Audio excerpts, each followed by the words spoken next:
साखर कशातही घाला ती गोडच आहे, कारलं कसंही खाते खडूच आहे, मिरची कशी खाते तिखटच आहे, मीठ कशातही घाला ते खारटच आहे. पण उलट फिरायचंय आपल्याला.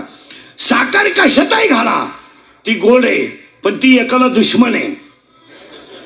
डायबिटीस वाल्याला ते म्हणतं राखेल पिल, साखर नको. वाटलं तर एक ग्लास राखेल दे. मग वाक्य ऐका, साखर सगळ्यांना गोड आहे, डायबिटीस वाल्याला दुश्मन आहे. वाक्य सांगू, संसार ज्ञानाला सुखाचा आहे आणि अज्ञानाला दुःखाचा आहे. ज्ञानी जो माणूस आहे त्याला सुखाचा संसार आहे. येताना काय आणेल नाही, जाताना काय न्यायचं नाही, टेन्शन घ्यायचे काय काम, रिलॅक्स. बरं आपण कमवलेलं तरी कुठं संग न्यायचंय आपल्याला. बंगला आपण बांधला, झोपती सुनन पोऱ्या, आपला मुक्काम जिन्यात. अगोदर जिना बांधायचा नाही अडपाटा, बंगला कशाला बांधायचा. बंगला पुरा झाला ना म्हातारा मिळाला, काय उपयोग झाला. कीर्तन सुरू झालं तर दरिद्र्यावानी बसायचं नाही, तोंड सोडून मिळून द्यायचं नाही, रिलॅक्स. काही तर काही रही दिवस राहायचं नाही. हातात घेतलेला घास तोंडात गेला तर जेवला, आणि गावाला गेलेला त्याच गाडीत घरी आला तर आला. तो जर ऍम्ब्युलन्स मध्ये आला तर गेला, काय त्याची गॅरंटी. आणि चिंता करायला काही नाहीच तर चिंता कशाची करायची. परत नीट वाक्य आहे का, चिंता का करायची नाही. एक वाक्य सांगा, तुम्ही मी संसारी माणूस आहे, कीर्तनकारा पुढे बसल्यावर काही काळ स्वतःला विसरा, एवढीच सेवा. बाकी आहे काय संसारात काय, तेच रोजच आहे. तोच तवा रोज तापतोय, रोज गार होतोय.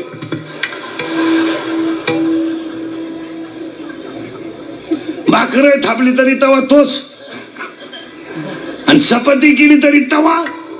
त्यात काय एवढं विशेष नाही. परत नीट मागे जाऊ आपण. चिंता बिंता करायची नाही, काही नाहीच तर करायची कशीच. आजीबाई म्हणते मी गेलो पप्प्याचं कसं होईल. तू जाणं फार गरजेचं आहे. तूच पप्प्याचे बिस्किट खातीन, तू काय पप्प्याची चिंता करते बाई. काय आपल्या हातात आहे. आणि चिंता करायची नाही, कारण आपल्या हातात काही नाही. बोला जा, काही नाही. इथे येऊन रिलॅक्स सांगायचं, आणि इथे येऊन असा बसवतो तू. आणि तसाच मी आला. मग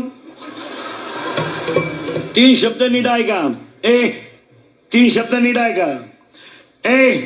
लोखंडाचं सोनं करण्याची ताकद फक्त परिसात आहे. लोखंडाचं सोनं करण्याची ताकद फक्त परिसात आहे. मेलेल्याला जिवंत करण्याची ताकद फक्त अमृतात आहे. आणि मुक्याला बोलवण्याची ताकद फक्त सरस्वतीत आहे. तसं जगातली सगळी सुख पायावर घेण्याची ताकद फक्त माणसाचीच आहे. त्यामुळे चिंता बिंता काय करायची नाही, रिलॅक्स. मी बोलायचं आणि तुम्ही बोलायचं, दोघांनी मिळून करायचं कीर्तन. मी बोलायचं तुम्ही माना हलवायचे, हे कीर्तन नाही. हे तुमचं तुम्ही पहा. आणि आपल्या कीर्तनात 2 शब्द आहे, मे बी और नॉट बी. माझ्या तोंडातलं वाक्य तुम्हाला पटलं नाही, तुम्ही नाही म्हणा. हा म्हटलं पटलं, हा म्हणा. नाही पटलेलंही उत्तर आहे, हा पटलेलंही उत्तर आहे. एखादं म्हणलं हे वाक्य मला पटलं नाही, त्याला आज उत्तर देता नाही आलं, मला आज 8 दिवसात येईल. पण अभ्यास करून त्याला उत्तर देणारच. तेव्हा मे बोलायचं, तुम्ही भामट्यासारखं ऐकायचं, याचं नाव कीर्तन नाही. उत्तर बोलत जायचं पटकन. जगातल्या सगळ्या गोष्टीचा निर्माता देव आहे. बस. दुसरं वाक्य, या जगातला प्रत्येक जीव भगवंताचाच अंश आहे. उत्तर, लाकडातला किडा, गाळातला बेडूक, दगडाखालचा खेकड, पाण्यातला मासा आणि गादीवर झोपणारा राजा, सगळ्यांचं चैतन्य एकच आहे. मान्य. आता ऐका, गादीवर झोपणारा राजा आणि पाण्यात राहणारा मासा यांचं चैतन्य जर एक आहे, तर मासा पाण्यात का आहे आणि राजा गादीवर का आहे. उत्तर नीट ऐका. हे ज्या त्या व्यक्तीचं प्रारब्ध आहे, आणि प्रारब्ध भोगावंच लागतं. Something has not a challenge in the world. जगातल्या काही गोष्टीला चॅलेंज नाही, ते भोगावंच लागेल. ऐकणारी माणसं म्हणतील पुरावे. अध्याय नंबर 17. झाड जाणे जे फुले, मानत जाणे जे बोले, आणि भोगे जाणे जे केले कर्म पूर्वजन्मीचे. नाही पटल्यास अर्थ अभंग प्रमाण गाथ्यातलं, मुका झालं वाचा केली होतो पंडित महाज्ञानी. संपला मुद्दा.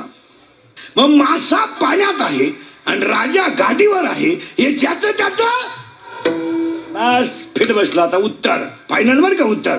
अजून इकडे जागा आहे, इकडे या कोणाला बसायचं असलं तिकडे जागा आहे अजून. काही माणसं घरून येतात पण इथं बसती नाही. इज्जत जाते त्यांची इज्जत. यांना देवच सांभाळू जाणं महाराज, दुसऱ्याची टाप नाही. या इकडे जागा आहे पुढे अजून, या पार पुढे जागा आहे अजून. आज तुमच्या मांडवाची तृप्ती झाली. बरं म्हणजे तुटला. जिथं क्वालिटी आहे तिथं गिराईक आहे.